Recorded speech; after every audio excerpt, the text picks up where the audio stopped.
ایران کے جوہری ہتھیار سے شروع ہونے والی امریکی جنگ بین الاقوامی سمندری گزرگاہ آبنائے ہرمز پر قبضے کی جنگ میں تبدیل ہو گئی ہے۔ معاہدے کی خلاف ورزی کا الزام لگا کر ایران میں امریکہ کے لگاتار تیسرے روز بھی حملے۔ ایران کا بھی جوابی وار، آبنائے ہرمز میں امریکی جہاز پر کروز میزائل داغ دیے۔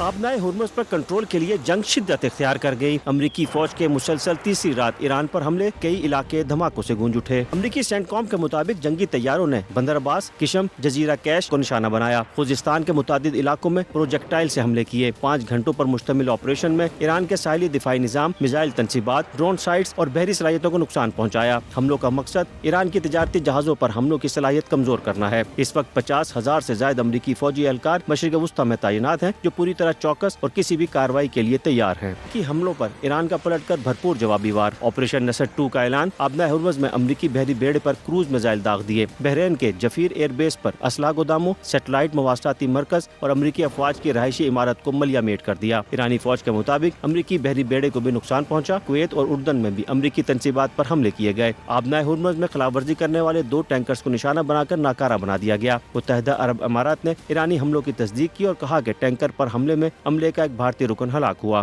ایرانی پاسداران انقلاب نے خبردار کیا ہے کہ جب تک امریکی حملے جاری رہیں گے، ایران بھی جوابی کارروائیاں کرتا رہے گا۔ چین کا آبنائے ہرمز میں امریکی ناکہ بندی پر تشویش کا اظہار۔ چینی وزارت خارجہ کا کہنا ہے کہ مشرق وسطی میں تنازع کے دوبارہ شروع ہونے پر شدید تشویش ہے۔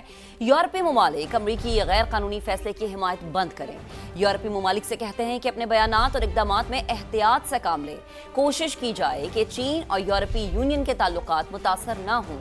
آبنائے ہرمز کے معاملے پر اقوام متحدہ میں متعلقہ ممالک کے سامنے باضابطہ احتجاج ریکارڈ کرا دیا۔ ڈالفنز رہ گئی تھی 1200 اور 1200 کا مطلب ہے کہ تقریباً ایکسٹنکٹ ہو چکی تھی تقریباً۔ اور جتنے بھی مورخ ہیں، جتنے بھی انوائرمنٹلسٹ ہیں، وہ اس کی اوبیچری لکھ رہے تھے، یعنی اس کی قبر کے اوپر کیا کتبہ ہوگا، اس کتبے پہ کیا لکھا جائے گا کہ کس کی لاپرواہی سے کیا ہوا۔ یہ گفتگو شروع ہو گئی تھی یہ چند سال پہلے، مگر اللہ کا بڑا کرم ہے کہ ہم لوگ سب ہوش میں آئے، اور WWF اور ہمارے سارے پارٹنرز اور حکومت اور صوبائی حکومتیں، سندھ کی حکومت، پنجاب کی حکومت، سب نے سر جوڑ کر ہاتھ پکڑ کر ایک دوسرے کا یہ فیصلہ کیا کہ ہم اسے ایکسٹنکٹ نہیں ہونے دیں گے۔ اور 3.5-4 لاکھ جو بلو ویلز تھیں، جب ان میں سے 10,000 صرف رہ گئیں تو پوری دنیا نے ہاتھ جوڑ کے وہ مجسمہ کھڑا کر دیا اور یہ عزم کیا کہ اسے ایکسٹنکٹ نہیں ہونے دیں گے۔ تقریباً ہو چلی۔ اب آپ سوچیں کہ دنیا اکٹھی ہو گئی 10,000 بلو ویلز پہ، اور میوزیم میں انہوں نے مجسمے کھڑے کر دیے اس وعدے کو کے لیے کہ ہم اس کو ایکسٹنکٹ نہیں ہونے دیں گے۔ اور یہاں پہ وہ میمل، وہ مچھلی، وہ ڈولفن جو صرف 1200 رہ گئی یا 1200 سے کم رہ گئی، کسی مجسمے میں، کسی رام کہانی میں کہیں اس کا ذکر آپ کو نہیں ملتا۔ تو ہمیں بھی اپنی سیولائزیشن کا دفاع، ہمیں بھی اپنی قدرت کا دفاع، اپنی انوائرمنٹ کا دفاع، اپنی ایکالوجی کا دفاع اسی طرح کرنا ہے جس طرح دنیا کرتی۔ اور ہم نے کچھ مجسمہ بنایا ہو یا نہ بنایا ہو، اپنا وعدہ تو پورا کیا۔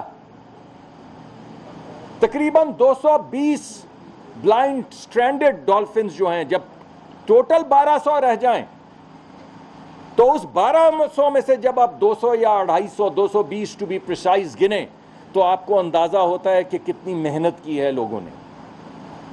اور 220 سٹرینڈڈ ڈالفنز جو ہیں ان کو بچایا جا چکا ہے اب تک۔ اسی طرح ابھی آپ نے ذکر کیا، آپ کا اپنا جو دریا چائنا کا تھا، یانتزے، میں شاید غلط پروناؤنس کر رہا ہوں، اس میں جو بائی جی تھی وہ نہیں بچ سکی۔ تو 2 ڈالفنز، ایک بائی جی اور ایک بلہن، ایک کا مر جانا، ہمیشہ کے لیے ایکسٹنکٹ ہو جانا، اور ایک کا بچ جانا، یہ کوئی فیٹ نہیں تھی، یہ ایسے نہیں تھا کہ کسی نے قسمت میں لکھ رکھا تھا کہ بائی جی مر جائے گی اور بلہن بچ جائے گی. یہ انسانی فیصلہ ہے. تو یہ جو آپ کو قدرت کے اندر ایٹراسٹیز نظر آ رہی ہیں، یہ قسمت نہیں ہے، یہ فیصلے ہیں. وفاقی وزیر مصدق ملک تقریب سے خطاب کر رہے ہیں. آپ کو خبر دیں، دیامر میں کلاؤڈ برسٹ کے بعد سیلابی ریلوں نے مختلف وادیوں میں تباہی مچا دی ہے. مکانات، باغات، فصلیں، رابطہ پل، پنچکیاں اور واٹر چینل شدید متاثر ہوئے ہیں. متاثرہ علاقوں میں نقصانات کے سروے اور بحالی کا کام تیزی سے جاری ہے. تو آپ کو بتائیں کہ دیامر میں کلاؤڈ برسٹ کے بعد سیلابی ریلوں میں مختلف وادیوں میں تباہی مچائی ہے.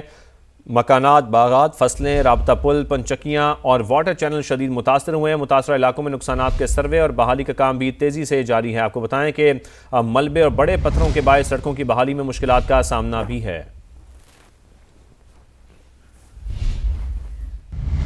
موسم کی بات کر لیتے ہیں. لاہور میں گرمی کی لہر برقرار، شدید ہب سے شہری پریشان ہے. محکمہ موسمیات کی جانب سے دن بھر موسم گرم اور خشک رہنے کی پیش گوئی کی گئی ہے. بارش کا کوئی امکان نہیں ہے. مائرہ ہاشمی سے مزید جان لیتے ہیں. مائرہ، کیا پریڈکٹ کیا گیا ہے محکمہ موسمیات کی جانب سے؟ دیکھیں، ایک طرف تو لاہور میں اب تک مانسون کی ایک بھی بارش کھل کر نہیں ہوئی، جس کی وجہ سے خوشگوار موسم جو ہے اس طرح سے اب تک لاہور میں محسوس نہیں کیا گیا. اس وقت بھی آسمان پر سورج اور بادلوں کے درمیان آنکھ مچولی کا سلسلہ جاری ہے، لیکن سورج کی تپش نے گرمی کی شدت کو برقرار کر کے رکھا ہے اور شدید ہبس جو ہے وہ اس وقت بھی محسوس کی جا رہی ہے. آج کم سے کم درجہ حرارت 29 جبکہ زیادہ سے زیادہ 38 ڈگری رہنے کے امکان محکمہ موسمیات کی جانب سے بتائے گئے ہیں، جس سے یہ صاف ظاہر ہوتا ہے کہ دن بھر گرمی کی شدت میں مزید اضافہ ہوگا. گرم ہوائیں چلنے کا سلسلہ جاری رہے گا، لیکن بارش کی کوئی پیش گوئی فی الحال اگلے ایک ہفتے تک جو ہے وہ نہیں بتائی گئی. رات کے اوقات میں موسم میں تھوڑی سی تبدیلی آئے گی، لیکن دن بھر موسم اسی طرح گرم اور خشک رہے گا. تو شہری جتنا ہو سکتا ہے پہلے احتیاط کرے، اس کے بعد ہی جو ہے اس موسم سے خود کو مکمل طور پر محفوظ رکھا جا سکتا ہے. جی مائرہ ہاشمی لاہور سے ہمیں اپڈیٹ کر رہی تھیں. اب بات کر لیتے ہیں کراچی کی. شہر قائد کا موسم خوشگوار ہے. آسمان پر کالے بادلوں نے ڈیرے ڈال رکھے ہیں. شہر میں آج ہلکی بارش کا امکان بھی ہے. فروا علی سے موسم کا احوال جانتے ہیں. جی فروا، آپ بتائیے موسم کی کیا صورتحال ہے شہر قائد میں؟ شہر قائد کا موسم خوشگوار ہے. ہلکی بارش اور بوندا باندی کا سلسلہ تو شہر قائد میں جاری ہے، لیکن تیز بارش کا امکان ہے یا نہیں، کیونکہ سندھ کے دیگر اضلاع میں تو بارش جو ہے وہ جاری ہے. ہمارے ساتھ ڈپٹی ڈائریکٹر میٹ انجم زیغم صاحب موجود ہیں، ان سے جانتے ہیں سر کیسی صورتحال رہے گی کراچی کے حوالے سے، کیا کریں؟ یہ سلسلہ اسی طرح مزید 2 سے 4 روز تک جو ہے ہلکی بارش کا سلسلہ یا بوندا باندی کا رہے گا. تاہم آنے والے ابھی 10 سے 12 روز کے دوران کراچی میں کچھ خاص تیز بارش کے امکانات موجود نہیں ہیں. سندھ میں بھی اس طرح سے بارش نہیں ہوئی ہے جس طرح سے ہوتی ہے. یہاں کراچی کی بھی ہم بات کرتے ہیں. اگست میں کیا ہوگا یہ ابھی کہنا قبل از وقت ہے کہ اگست میں کراچی میں بارش ہوتی نہیں ہے یا نہیں ہے. تاہم میں آپ کو یہ بھی بتاتا چلوں کہ اس دوران کوئی ایک ایسا اسپیل بھی ہو سکتا ہے کہ جو کہ کراچی کی ایوریج کو تقریباً برابر بھی کر سکتا ہے. تیز بارش کا فی الحال کوئی امکان نہیں ہے، تو کراچی والے موسم کو تو انجوائے کریں، لیکن بارش کا فی الحال انتظار کریں. جی